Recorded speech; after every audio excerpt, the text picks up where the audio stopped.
欢迎来到小鹿故事会，听故事，长智慧，品人生。每天分享精彩民间故事。今天的第一个故事：男子错杀家中黄牛，夜里黄牛托梦，多谢主人救命之恩。天山脚下有个名叫云隐村的地方，这村子不大，几十户人家，日子过得清贫，却也宁静。云隐村虽地处偏远，但民风淳朴，家家户户都靠种地放牧为生。其中最出名的便是老赵家那头健壮如山的黄牛，名叫铁柱。这铁柱不仅体格魁梧，力大无穷，还通人性，仿佛知晓主人的心思，耕地拉车，从不偷懒。老赵一家对他疼爱有加，视若家中一员。老赵名叫赵大山，是个身材魁梧的汉子，脸上总带着几分憨厚的笑意。他年轻时曾随父亲走南闯北，见过些世面，回到云隐村后便安心务农，娶妻生子，日子平淡却幸福。然而天有不测风云，人有旦夕祸福，老赵的妻子早年因病去世，留下他与儿子小石头相依为命。小石头聪明伶俐，自小便懂得孝顺父亲，父子俩与铁柱一同劳作，日子虽苦，却也其乐融融。那是一个初秋的傍晚，夕阳如同熔金般洒满大地。老赵带着小石头从田间归来，心里盘算着今年的收成。刚进门，就听见村里传来急促的锣声，原来是村头的李大爷家失火了，火光冲天，村民们正忙着救火。老赵二话不说，抄起水桶就往河边跑。铁柱也似乎明白了主人的意思，跟在他身后，步伐稳健。救火现场一片混乱，火舌肆虐，村民们来回奔波，水声、呼喊声交织在一起。老赵与铁柱一趟趟地往返于河边与火场之间，直到夜幕降临，大火才被扑灭。李大爷一家虽损失惨重，但好歹保住了性命，对老赵和铁柱感激涕零。然而当老赵拖着疲惫的身躯回到家中，却发现铁柱正躺在地上，喘着粗气，嘴角还挂着白沫。老赵心中一惊，急忙上前查看，发现铁柱的眼中已失去了往日的神采，身体正渐渐冷却。原来铁柱在救火过程中吸入了太多烟尘，加上来回奔波，体力透支，竟一命呜呼了。老赵心如刀绞，抱着铁柱的尸体，泪水无声地滑落。小石头也哭成了泪人，他不敢相信，那个陪伴他们度过无数风雨的伙伴，就这样离去了。村民们闻讯赶来，纷纷安慰老赵父子，但失去铁柱的痛苦，却像一道无形的枷锁，紧紧锁住了他们的心。夜色渐深，老赵独自坐在院子里，望着满天繁星，心中五味杂陈。他回忆起与铁柱相处的点点滴滴，那些欢笑，那些汗水，那些共同度过的艰难岁月，都如同昨日重现。老赵自责不已，认为是自己疏忽大意，才让铁柱遭遇了不幸。就在这时，一阵微风吹过，老赵忽然感到一阵寒意袭来，他不由自主地打了个寒战。紧接着，一个熟悉的声音在他耳边响起：“主人，莫要自责，铁柱此去，无怨无悔。”老赵猛地抬头，却只见月光下，铁柱的身影若隐若现，仿佛从另一个世界归来。他惊讶地揉了揉眼睛，不敢相信自己的眼睛。铁柱的身影渐渐清晰，他缓缓走到老赵面前，眼中闪烁着柔和的光芒。“主人，你可知我并非凡间之物？”铁柱的声音低沉而有力，仿佛蕴含着某种神秘的力量。老赵愣住了，他呆呆地看着铁柱，心中充满了疑惑和不解。铁柱继续说道：“我本是天池边的一头灵兽，因犯错被贬入凡间，幸得主人收留，才得以安享人间烟火。今日救火，虽不幸丧命，却也是命中注定。主人莫要为我伤心，我此去，实则是重回天界，继续修行。”老赵听得目瞪口呆，他无法想象自己朝夕相处的伙伴竟然是一头灵兽。他心中涌起一股莫名的感动，泪水再次模糊了双眼。“铁柱，你为我付出了太多，我却……”老赵哽咽着说不下去。铁柱轻轻摇头，打断了老赵的话：“主人，你我相遇便是缘分，你对我的好，我铭记于心。今日一别，不知何日才能重逢。但请主人相信，无论身在何方，我都会默默守护着你和小石头。”说着，铁柱缓缓转身，准备离去。老赵急忙喊道：“铁柱，等等，你这一走，我们父子俩该怎么办？”铁柱停下脚步，回头看了一眼老赵和小石头，眼中闪过一丝不舍。他说道：“主人放心，我虽离去，但会留下一份礼物，助你们渡过难关。”说罢，铁柱从口中吐出一颗晶莹剔透的珠子，那珠子散发着柔和的光芒，仿佛蕴含着无穷的力量。他轻轻地将珠子放在老赵手中，然后化作一道金光，消失在夜空中。老赵握着那颗珠子，心中涌动着难以言喻的感动和不舍。他明白，这是铁柱留给他们的最后一份礼物，也是他们未来生活的希望。次日清晨，老赵将铁柱去世的消息告诉了村民们。大家听后无不惋惜，纷纷前来吊唁。老赵将铁柱安葬在村后的山坡上，那座小小的坟墓成了他们心中永远的痛。然而，令人惊奇的是，自从老赵得到那颗珠子后，他们家的生活竟然发生了翻天覆地的变化。那珠子仿佛有魔力一般，无论是种地还是放牧，都能获得意想不到的收获。更神奇的是，每当夜幕降临，珠子便会散发出柔和的光芒，照亮整个屋子，让老赵和小石头感受到前所未有的温暖和安宁。村民们纷纷传言说，老赵得到了铁柱的庇佑，才会如此幸运。老赵听后只是微微一笑，心中默默感谢铁柱的恩赐。转眼间1年过去了，老赵和小石头的生活渐渐恢复了平静，但他们对铁柱的思念却从未减少。每当夕阳西下，老赵总会坐在院子里，望着那座小小的坟墓，心中默默诉说着对铁柱的思念和感激。而每当这个时候，老赵总会做一个奇怪的梦。梦中，铁柱正站在一片云雾缭绕的天空之中，身后是璀璨的星河和无尽的云海。他微笑着看着老赵，眼中闪烁着温柔的光芒。“主人，你可知我为何会托梦于你？”铁柱的声音在梦中响起，清晰而温暖。老赵摇了摇头，心中充满了疑惑。铁柱继续说道：“主人，你当日错杀了我，我却并不怪你，因为我知道你并非有意为之，而你对我的深情厚谊，我却永生难忘。因此，我才会在死后化作灵兽之灵，守护着你和小石头。那颗珠子，便是我留给你们的最后一份礼物。”老赵听后，心中涌起一股莫名的感动。他明白，铁柱虽然离去了，但他的灵魂却永远与他们同在。他感激地看着铁柱，泪水再次滑落脸颊。“铁柱，谢谢你，谢谢你一直以来的陪伴和守护。”老赵哽咽着说道。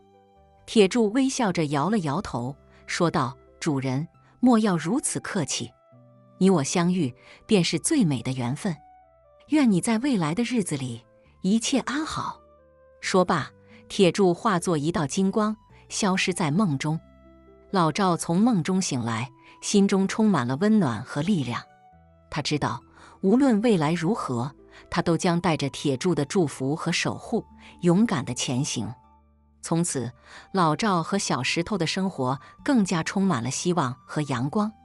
他们用心经营着家园，用爱和勤劳书写着属于自己的故事。而铁柱的名字和他的故事，也成为了云隐村流传千古的佳话。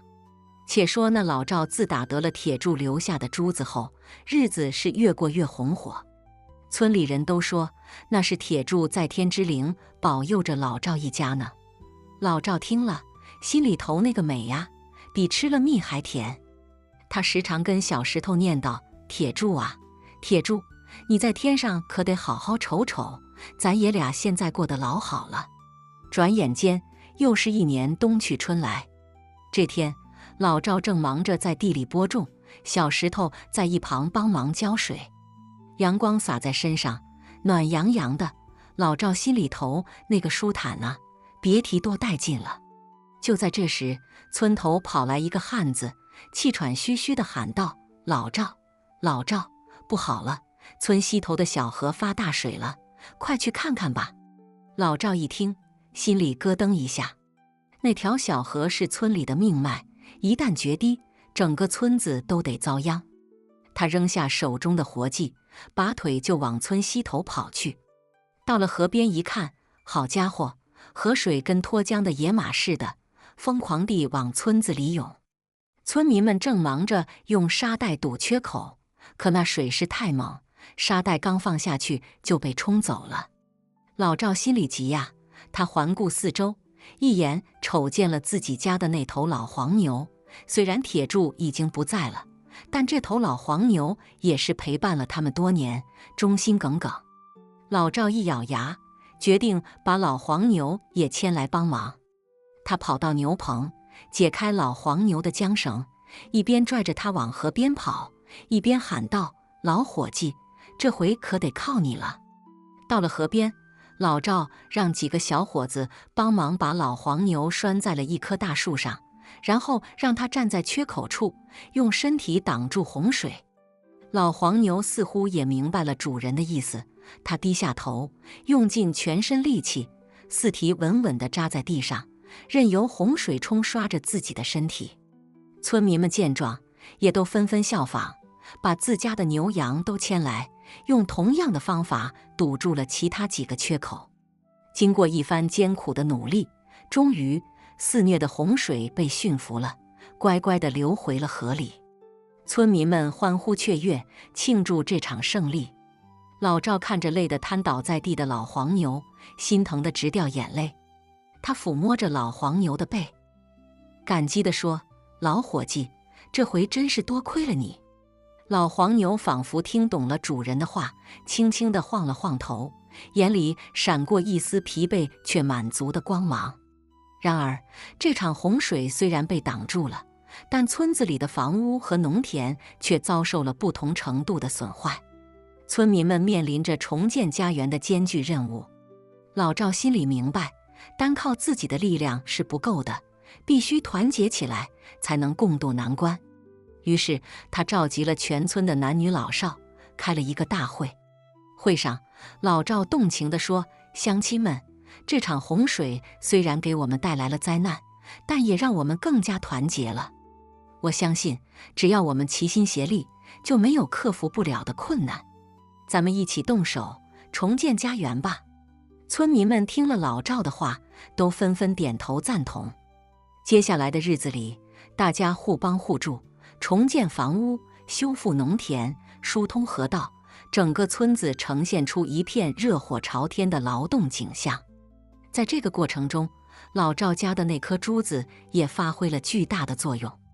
每当夜幕降临，珠子便会散发出柔和的光芒，照亮整个村子。村民们都说，那是铁柱在天之灵在保佑着他们呢。有了这颗珠子的照耀，大家干起活来也更有劲了。经过几个月的努力，村子终于恢复了往日的生机与活力。房屋错落有致地坐落在山脚下，农田里绿油油的庄稼随风摇曳，小河里的水清澈见底，潺潺流淌。村民们脸上洋溢着幸福的笑容，他们知道这一切都离不开大家的共同努力和铁柱的保佑。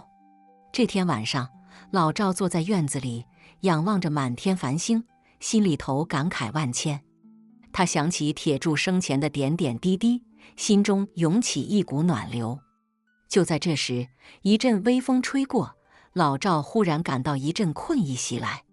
他打了个哈欠，正准备回屋睡觉，却忽然听见一阵熟悉的声音在耳边响起：“主人，你做得很好。”那声音温柔而坚定，正是铁柱的声音。老赵猛地睁开眼睛，却只见月光下，铁柱的身影正缓缓向他走来。老赵惊讶地揉了揉眼睛，不敢相信自己的眼睛。铁柱微笑着看着他，眼中闪烁着自豪的光芒。“铁柱，是你吗？你真的回来了！”老赵激动得语无伦次。铁柱轻轻点头，说道：“主人，我一直在你身边，看到你带领乡亲们重建家园，我很高兴。你的勇敢和善良，让我为你感到骄傲。”老赵听了，眼眶湿润了。他紧紧握住铁柱的手，感激地说：“铁柱，谢谢你一直以来的陪伴和守护，没有你，就没有我今天的成就。”铁柱微笑着摇了摇头，说道：“主人，你我相遇，便是最美的缘分。愿你在未来的日子里，继续勇敢前行，用你的善良和智慧，为乡亲们创造更加美好的生活。”说罢，铁柱化作一道金光，消失在夜空中。老赵望着铁柱离去的方向，心中充满了温暖和力量。他知道，铁柱虽然离去了，但他的灵魂却永远与他们同在。从那以后，老赵更加努力地生活和工作。他带领乡亲们发展农业，兴修水利，改善生活。整个村子在他们的共同努力下，变得越来越富裕，越来越美好。而铁柱的名字和他的故事，也成为了云隐村流传千古的佳话。每当夜幕降临，村民们总会围坐在篝火旁，讲述着铁柱的传奇故事，感受着那份来自天界的温暖与守护。今天的第二个故事，男子采药，路遇大蛇受伤而相助，几日后大蛇救了他的命。在江南的一处深山老林里，有这么个地方，名叫雾隐峰。雾隐峰终年被云雾缭绕，山脚下的小镇，民风淳朴，百姓安居乐业。今儿咱们要讲的故事，就发生在这雾隐峰上，主角是个名叫李大壮的小伙儿。李大壮年方20有5，长得5大3粗，一身腱子肉，是镇上出了名的孝子。为啥这么说呢？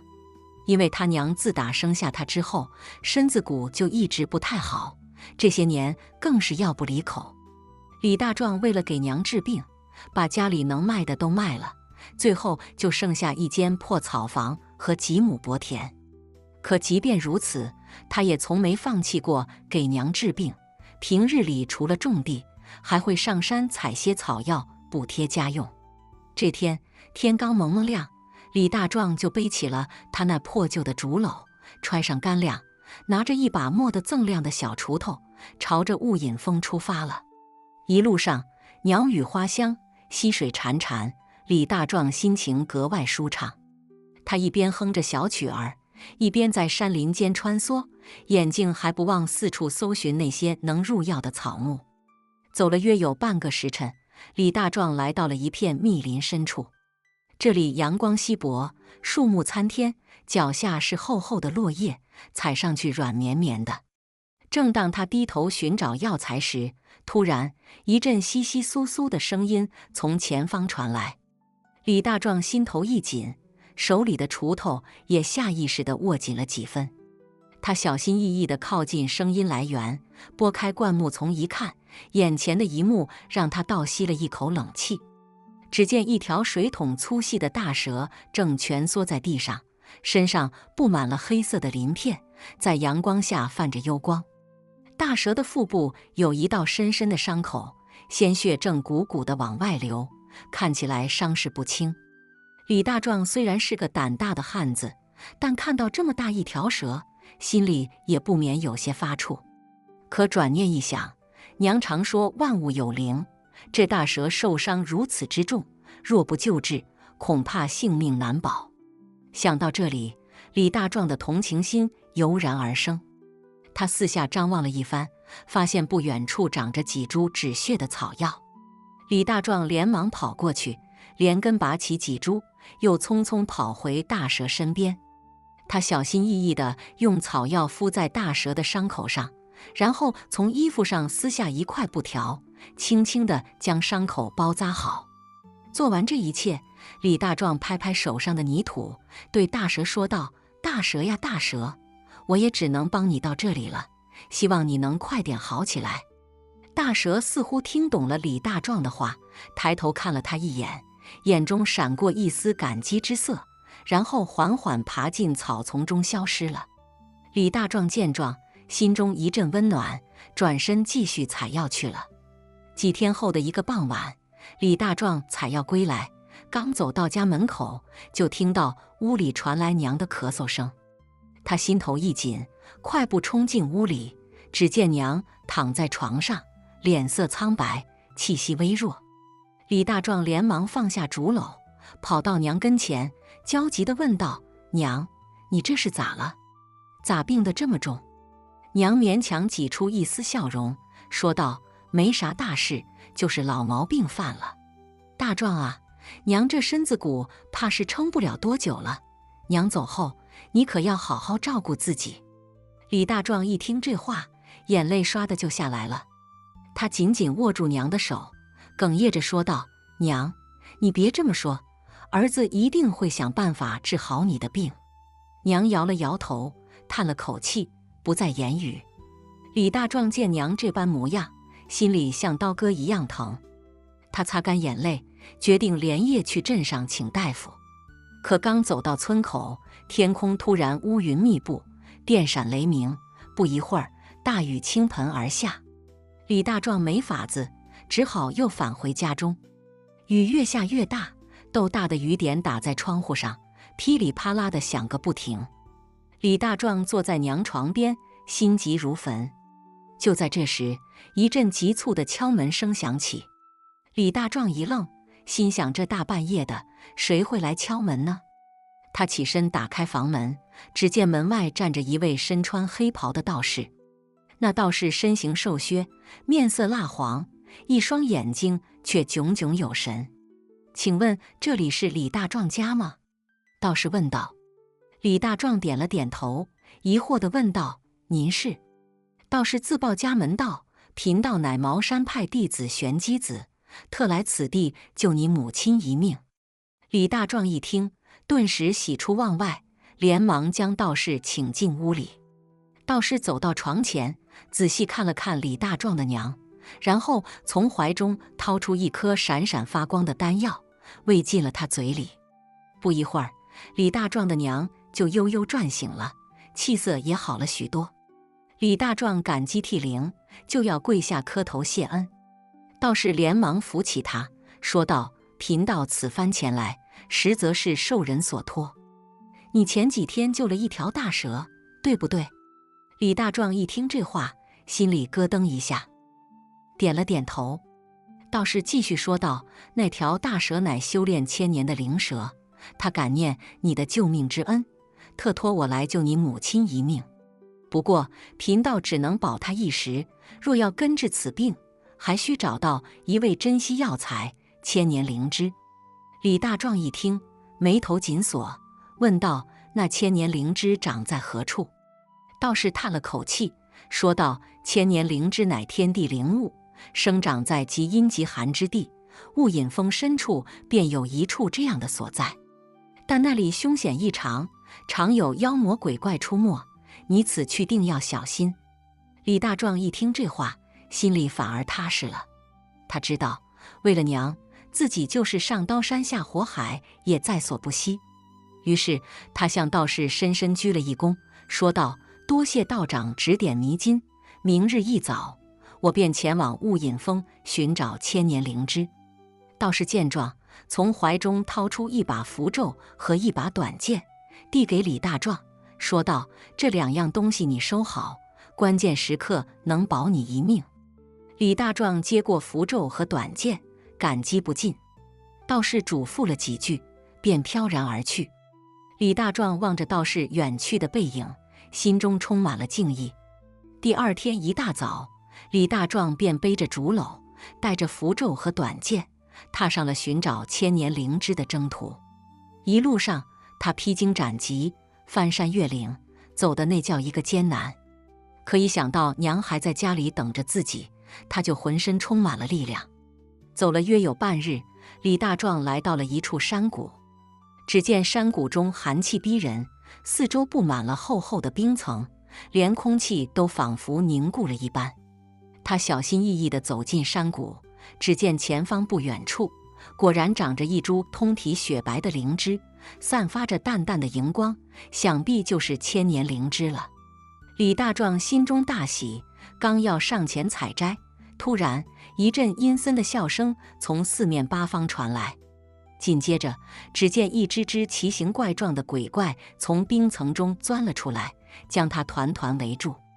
那些鬼怪有的青面獠牙，有的身披黑袍，有的手持利刃，看起来凶神恶煞。李大壮见状，心中虽然害怕，但想到娘还在家里等着自己，他咬咬牙，握紧手中的短剑，准备应战。就在这时，一道金光从天而降，照在了李大壮的身上。只见那条被他救过的大蛇不知何时出现在了他的面前，浑身散发着金色的光芒，将那些鬼怪吓得连连后退。大蛇张开巨口，吐出一颗晶莹剔透的内丹，朝着那些鬼怪喷去。只听砰砰砰几声巨响，那些鬼怪瞬间化为了乌有。李大壮见状，心中一阵感动，他知道这是大蛇在报答自己的救命之恩。大蛇见鬼怪已除，便收起内丹，转身对李大壮点了点头，示意他可以采摘灵芝了。李大壮连忙上前，小心翼翼地将千年灵芝摘了下来，然后对着大蛇深深鞠了一躬，说道：“多谢大蛇相救，此恩此情，李某永生难忘。”大蛇似乎听懂了李大壮的话，眼中闪过一丝欣慰之色，然后缓缓爬进山谷深处消失了。李大壮望着大蛇远去的背影，心中充满了敬意和感激。他小心翼翼地将千年灵芝收好，转身朝着家的方向走去。欲知后事如何，且听下回分解。咱们下回再讲李大壮带着千年灵芝回家，如何救治娘亲，以及他与大蛇之间还有哪些不解之缘。李大壮揣着千年灵芝，心里头那个美呀，就像大冬天里喝了一壶热烧刀子，暖洋洋的。他脚步轻快，哼着小曲儿，沿着来时的路往家赶。这雾隐风的路他熟，可今儿个总觉得哪儿不对劲儿，四周静悄悄的，连鸟叫声都没有，一股子邪性。可别是遇到啥不干净的东西了吧？李大壮心里犯嘀咕，手里紧紧攥着符咒，眼睛瞪得溜圆，生怕从哪个犄角旮旯窜出个啥玩意儿来。就在这时，一阵风吹过，卷起地上的落叶，呼呼作响。李大壮眯起眼睛，只见前方不远处一个黑影一闪而过。他心头一紧，拔腿就追，嘴里还喊着：“站住！你到底是人是鬼？”那黑影也不答话，只是一个劲儿地往前跑。李大壮跟在后面紧追不舍，俩人一前一后在山林间穿梭。追了有半个时辰，那黑影突然停住了，转过身来，借着月光，李大壮这才看清，原来是个穿着破衣烂衫的老头。大爷，你这是干啥呢？大半夜的在这山林里瞎跑啥？李大壮喘着粗气问道。那老头一脸惊恐，指着不远处的一片树林，颤声说道：“小伙子，快跑吧，那里面有鬼啊！”李大壮一听这话，心里咯噔一下，可转念一想，自己手里有符咒，腰里有短剑，怕啥？于是他拍了拍胸脯，说道：“大爷，别怕，我保护你。”那老头见李大壮一副胸有成竹的样子，心里也踏实了不少。俩人一合计，决定一起去看看那树林里到底有啥妖魔鬼怪。走进树林，李大壮才发现这里阴森森的，连棵树都长得歪歪扭扭，像是被啥东西扭过一样。他小心翼翼地往前走，耳朵竖得跟兔子似的，生怕错过啥动静。就在这时，一阵哭声从前方传来，凄凄惨惨，听得人心里直发毛。李大壮握紧短剑，带着老头朝着哭声传来的方向走去。走到近前，只见一棵大树下坐着一个穿着白衣的女子，正低头哭泣。那女子长发披肩，背影看上去挺漂亮，可李大壮知道这山林里哪有啥好人。他咳嗽了一声，问道：“姑娘，你这是咋了？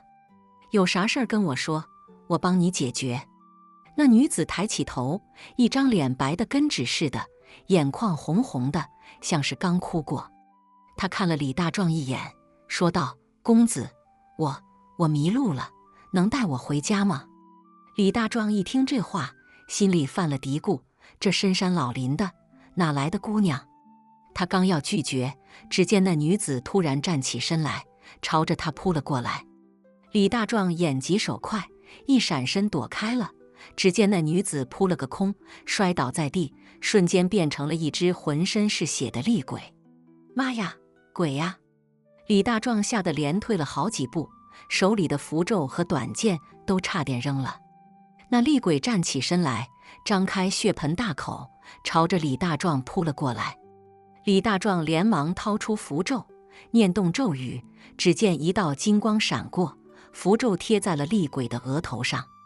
厉鬼发出一声惨叫，瞬间化为一股黑烟，消失了。李大壮拍了拍胸脯，心有余悸地说道：“妈呀，这山林里可真邪性，幸好我手里有符咒，不然今儿个就得交代在这儿了。”那老头见李大壮如此厉害，连连称赞，说他是个英雄。俩人一合计，决定继续赶路，争取早点下山。又走了约有半个时辰，俩人终于走出了树林，来到了山脚下的小镇。此时天已经蒙蒙亮了，李大壮谢过老头，便匆匆往家赶。回到家，李大壮见娘还在床上躺着，气色虽然好了一些，但显然还没痊愈。他连忙拿出千年灵芝，熬了一碗药，给娘喂了下去。不一会儿，娘就悠悠转醒了，气色也红润了许多。李大壮见娘终于好了，心里别提多高兴了。他娘拉着他的手，说道：“大壮啊，娘这身子骨不争气，这些年拖累你了。”李大壮摇了摇头，说道：“娘，你这是说的啥话？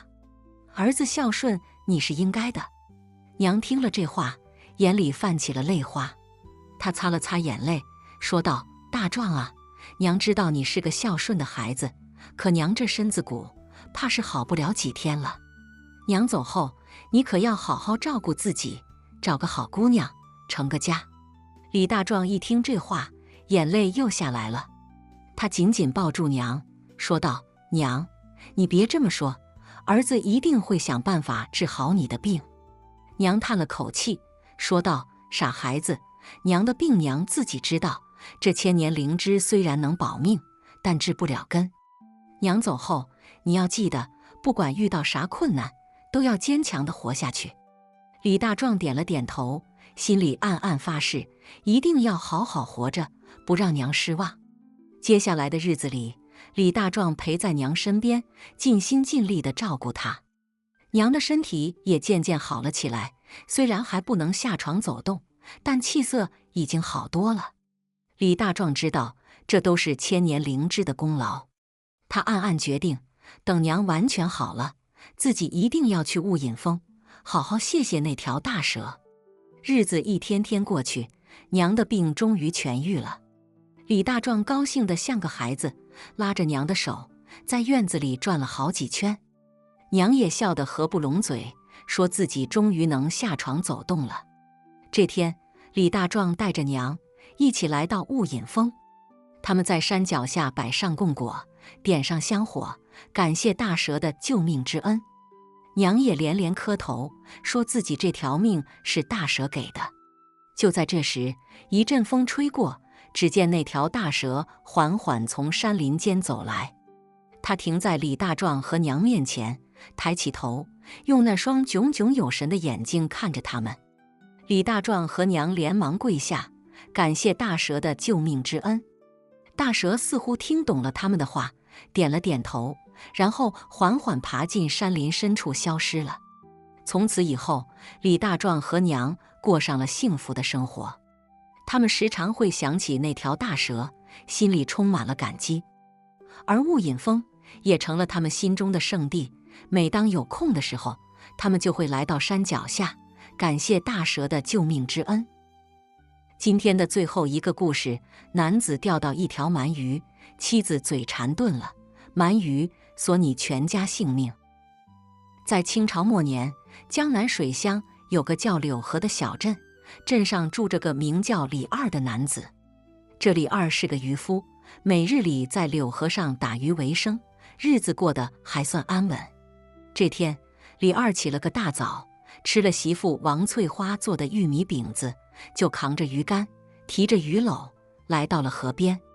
他找了个水深的地方，撒下一把鱼食，然后甩出鱼竿，就坐在岸边等鱼上钩。太阳慢慢升高，河面上波光粼粼，李二晒得满头大汗，却不见鱼飘动一下。他心里有些着急，心想今天这鱼咋这么难钓呢？就在这时，鱼漂猛地往下一沉，李二大喜，连忙提起鱼竿，就觉一股大力传来，差点没把他拽进河里。李二稳住身形，使足了劲往回拉，只见那鱼在水中左冲右突，水花四溅。经过一番较量，李二终于将鱼拉上了岸。一看之下，不由得愣住了，原来他钓上来的是一条大鳗鱼，足有1尺多长，浑身乌黑发亮，鳞片在阳光下闪着光。李二心里欢喜，这么大的鳗鱼可是少见，拿到集市上肯定能卖个好价钱。他小心翼翼地将鳗鱼放进鱼篓，收拾好东西，就回家去了。到了家，王翠花一看李二钓了条这么大的鳗鱼，也是喜出望外。她说：“这鳗鱼可是好东西，咱今天就吃它了。”李二点点头，说：“行，你去收拾吧，我去集市上卖点小鱼小虾。”王翠花是个利索人，不一会儿就把鳗鱼收拾干净了，然后放在锅里炖了起来。那鳗鱼炖得香气四溢，直馋得李二直流口水。等到李二从集市上回来，鳗鱼已经炖好了，他盛了一碗，大口吃了起来，只觉得那鱼肉鲜嫩无比，入口即化，比平时吃的鱼要好吃得多。王翠花也吃了不少，两人吃得心满意足。晚上，李二和王翠花早早的就睡了。睡到半夜，李二突然被一阵奇怪的声音惊醒。他侧耳一听，那声音像是有人在低声哭泣，又像是有人在喃喃自语。李二心里有些发毛，推了推身边的王翠花，说：“你听，这是啥声音？”王翠花也被吵醒了，她仔细听了听，说：“我也不知道啊，这声音怪吓人的。”两人都不敢再睡了，索性坐起来，点亮了油灯。就在这时，只见那屋里的黑影中缓缓走出一个人影来。那人影浑身湿漉漉的，头发披散着，遮住了半边脸，只露出一双通红的眼睛。李二和王翠花一看，吓得差点没叫出声来。原来那人影正是他们白天炖了吃的那条大鳗鱼。那鳗鱼见两人发现了他，猛地张开嘴，露出满嘴锋利的牙齿，恶狠狠地说道：“你们这两个无知的人类，竟敢吃了我！我要索你们全家性命！”李二和王翠花一听，吓得魂飞魄散，连连求饶。那鳗鱼却不理他们，一步步逼近，张开大嘴就要咬他们。李二和王翠花吓得连连后退，一直退到墙角，无路可逃。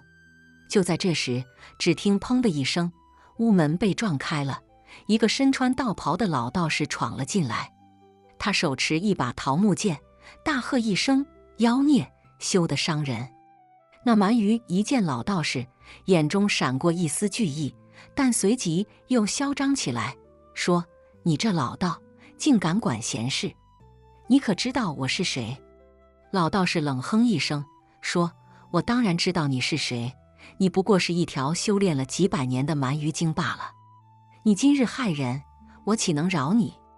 那蛮夷精一听老道士说出了他的底细，不由得恼羞成怒，说：“你这老道，竟敢辱我！看我不把你撕成碎片！”说着就向老道士扑去。老道士也不含糊，手持桃木剑，与蛮夷精斗了起来。只见那桃木剑上下翻飞，剑光如电，与那蛮夷精斗得难解难分。李二和王翠花躲在墙角，看得目瞪口呆。他们没想到这老道士竟然有如此高强的法力，能与那凶猛的蛮夷精斗得旗鼓相当。斗了10几个回合，那蛮夷精渐渐不支，身上被桃木剑划出了几道伤口，鲜血直流。他知道今日难以取胜，便虚晃一招，向屋外逃去。老道士岂能让他逃走？大喝一声：“妖孽，哪里逃！”说着就追了出去。李二和王翠花见蛮夷精逃走了，老道士也追了出去，这才松了一口气。他们相互搀扶着站起来，看着满屋的狼藉，心里一阵后怕。过了好一会儿，老道士才回来。他一进门就说：“那妖孽已经被我打伤了，短时间内应该不会再来找你们的麻烦了。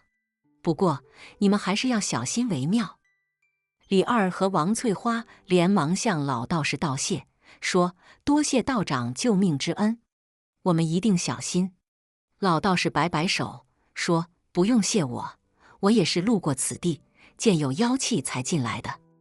你们以后不要再随便吃来历不明的东西了，免得惹祸上身。”李二和王翠花连连点头，说：“我们记住了，以后再也不敢了。”老道士又说：“你们家里已经被那妖孽污染了，需要我做法净化一下。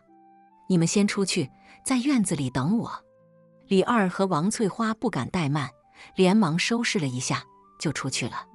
老道士在屋里做法，只见他口中念念有词，手中桃木剑舞动如飞。不一会儿，就见屋里升起一股青烟，那青烟渐渐散去，屋里就恢复了原样。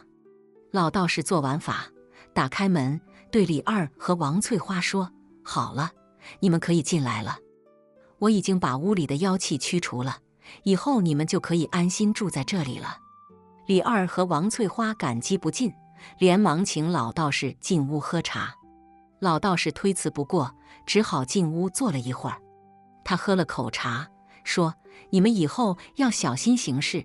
那妖孽虽然被我打伤了，但肯定不会善罢甘休的。你们最好去附近的道观求一道护身符，带在身上，可以保你们平安。”李二和王翠花连连点头，说：“我们明天就去。”老道士又说：“你们今晚就在这里住一晚吧，明天一早再去道观。我今晚就住在你们隔壁，如果那妖孽再来，你们就大声呼救，我会听到的。”李二和王翠花感激涕零，说：“多谢道长，您真是我们的救命恩人啊！”老道士笑了笑，说：“不用客气，这是我应该做的。你们早点休息吧，我也回屋休息了。”说着，老道士就起身回屋去了。李二和王翠花也回了屋，躺在床上，却怎么也睡不着。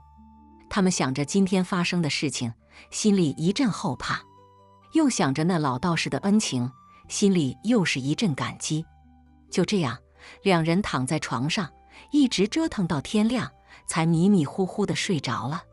等到他们醒来的时候，已经是日上三竿了。他们连忙起床，洗漱了一番，就准备去道观求护身符了。两人吃了点早饭，就出门去了。他们来到镇上的道观，只见那道观香火鼎盛，人来人往。他们走进道观，找到道长，说明了来意。道长听了，就给他们画了2道护身符，让他们带在身上。李二和王翠花接过护身符，连声道谢。他们戴上护身符，心里觉得踏实多了。他们告别了道长，就回家去了。一路上，他们想着那老道士的恩情，心里暗暗发誓，以后一定要多做善事，报答那老道士的救命之恩。他们回到家，只见那老道士已经坐在院子里等他们了。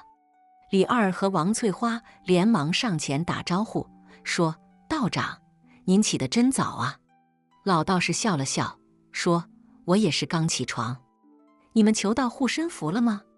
李二和王翠花点点头，说：“求到了，求到了，多谢道长指点。”老道士说：“那就好，你们以后要小心行事，不要再惹祸上身了。”李二和王翠花连连点头，说：“我们记住了。道长，您在我们这里住几天吧，让我们好好招待您一下。”老道士推辞不过，只好答应了。于是李二和王翠花就忙着准备饭菜去了。他们想着那老道士的恩情，就想着做一顿丰盛的饭菜来招待他。就这样，他们忙忙碌碌地过了一天。到了晚上，他们摆了一桌丰盛的饭菜，请老道士入座。老道士也不客气，就坐了下来。他们边吃边聊，气氛十分融洽。吃到一半的时候，突然刮起了一阵大风，吹得门窗乒乓作响。李二和王翠花心里一惊，心想这风来得真不是时候。就在这时，只见那屋门猛地被撞开了，一个浑身湿漉漉的人影走了进来。李二和王翠花定睛一看，进来的那人影不是旁人，正是那被他们炖了吃的大鳗鱼精。只不过这回他现出了原形，不再是之前那个披头散发的人影了。只见那鳗鱼精浑身散发着黑气，一双通红的眼睛恶狠狠地盯着他们，嘴里不停地发出咕咕的怪声。李二和王翠花吓得浑身一哆嗦，差点没把手里的碗扔到地上。老道士一见那鳗鱼精，眉头一皱，把手里的筷子往桌上一拍，站起身来，挡在了李二和王翠花的前面。他厉声喝道：“你这妖孽，竟敢追到这里来！看我不收了你！”那鳗鱼精一见老道士，眼中闪过一丝惧意，但随即又嚣张起来，说：“你这老道，休要多管闲事！我今天非要把他们全家都杀了不可。”老道士冷哼一声，说：“你这妖孽，作恶多端！我今天就要替天行道，收了你这害人精！”说着，就从怀里掏出一张黄符，往空中一抛，只见那黄符无火自燃，化作一道火光，向那鳗鱼精飞去。那鳗鱼精见状，急忙躲闪，但终究慢了一步，被那火光打中，疼得他怪叫一声，身上冒起一股黑烟。他知道今天难以取胜，便想逃跑。老道士岂能让他逃走，大喝一声：“妖孽，哪里逃！”说着就追了出去。李二和王翠花也顾不得害怕了，也跟着追了出去。他们来到院子里，只见那鳗鱼精在地上翻滚着，痛苦地挣扎着。老道士手持桃木剑，步步紧逼，眼看就要把他给收了。就在这时，只见那鳗鱼精猛地张开嘴，吐出一颗黑色的珠子，向老道士打来。老道士没想到这鳗鱼精还有这一手，躲闪不及，被那珠子打中，只觉得一股阴冷之气侵入体内，不由得倒退了几步。那鳗鱼精趁机逃走了。李二和王翠花见状，连忙上前扶住老道士，急切地问道：“道长，您没事吧？”老道士脸色苍白，喘着粗气，说：“我没事，只是被那妖孽的阴毒之气打伤了。那妖孽逃走了，但他受了重伤，短时间内应该不会再来找你们的麻烦了。”李二和王翠花一听，心里稍微松了口气，但随即又担心起来，说：“那道长，您这伤……”老道士说：“我这伤不碍事，休息几天就好了，你们不用担心。不过那妖孽肯定不会善罢甘休的，你们还是要小心为妙。”李二和王翠花连连点头，说：“我们记住了。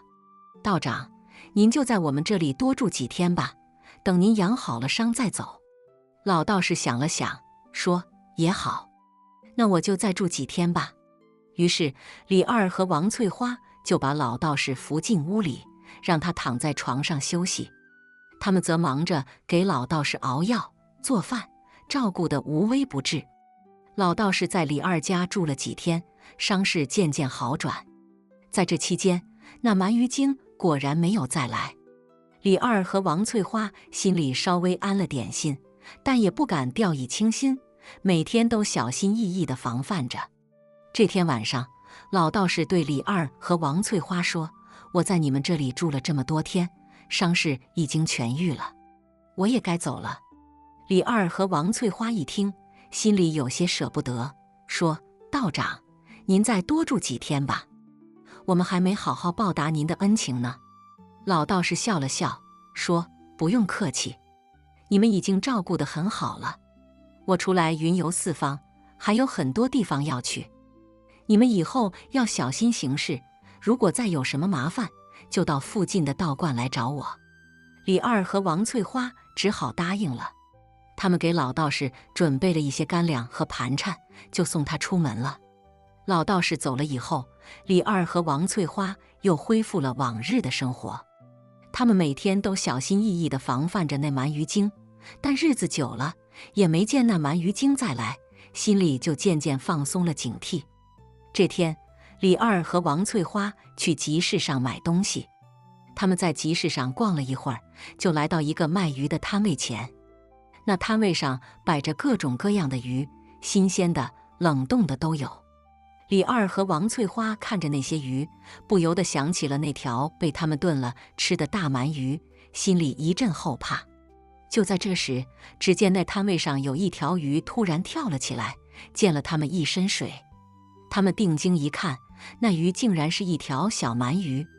李二和王翠花吓得连忙后退了几步，生怕那小鳗鱼是那条大鳗鱼的子孙，来找他们报仇的。那摊主见状，连忙解释说：“二位别害怕，这小鳗鱼跟那条大鳗鱼没关系的，它只是普通的鳗鱼罢了。”李二和王翠花听了，这才放下心来。他们买了些东西就回家了。回到家以后，他们就把那天的经历跟邻居们说了。邻居们听了，都吓得直吐舌头，说：“你们可真够大胆的，竟然敢吃那鳗鱼精！幸亏有那老道士救了你们，不然你们可就惨了。”李二和王翠花听了，也是一阵后怕。他们想着那老道士的恩情，心里暗暗发誓，以后一定要多做善事，报答那老道士的救命之恩。日子一天天过去，转眼间就到了冬天。这天晚上，李二和王翠花早早的就睡了。睡到半夜，他们突然被一阵奇怪的声音惊醒。那声音像是有人在低声哭泣，又像是有人在喃喃自语。李二和王翠花心里一惊，想起那鳗鱼精的事情，不由得害怕起来。他们相互搀扶着坐起来，点亮了油灯。就在这时，只见那屋门轻轻地开了，一个浑身湿漉漉的人影走了进来。李二和王翠花一看，吓得差点没叫出声来。只见那人影正是那被他们炖了吃的大鳗鱼精，只不过这回他看起来虚弱了很多，身上没有了之前的那种凶气。那鳗鱼精一见他们，就跪在地上，连连磕头，嘴里不停地说道：“二位饶命啊！二位饶命啊！”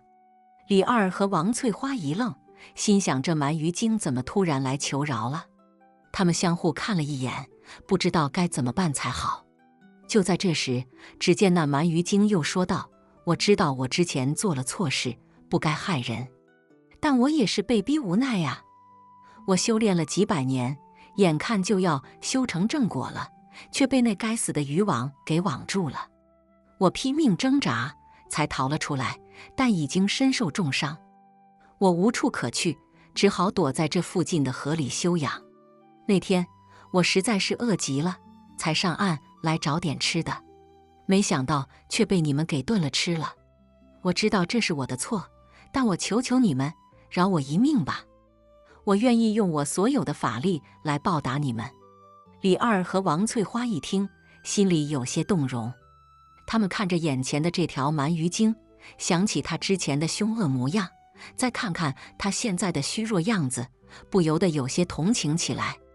他们相互看了一眼，然后说道：“那你以后别再害人了，我们就饶你一命吧。”那鳗鱼精一听，连忙磕头道谢，说：“多谢二位，多谢二位，我以后一定改过自新，绝不再害人。”说完，他就转身离开了。李二和王翠花看着他的背影，心里一阵感慨。他们没想到这鳗鱼精竟然还有改过自新的一天。他们想着那老道士的话，觉得世间万物皆有灵性，只要肯改过自新，就值得原谅。从此以后，那鳗鱼精再也没有出现过。李二和王翠花也过上了平静的生活。他们每天都小心翼翼地防范着各种危险，但日子久了，也没见有什么麻烦找上门来。他们心里渐渐放松了警惕，开始享受起这平静的生活来。好了，今天的故事就听到这了。如果您想发表自己的看法，可以在视频下方随意留言。如果您喜欢我的视频，记得订阅加分享。小鹿祝您好运连连，我们下个视频再见。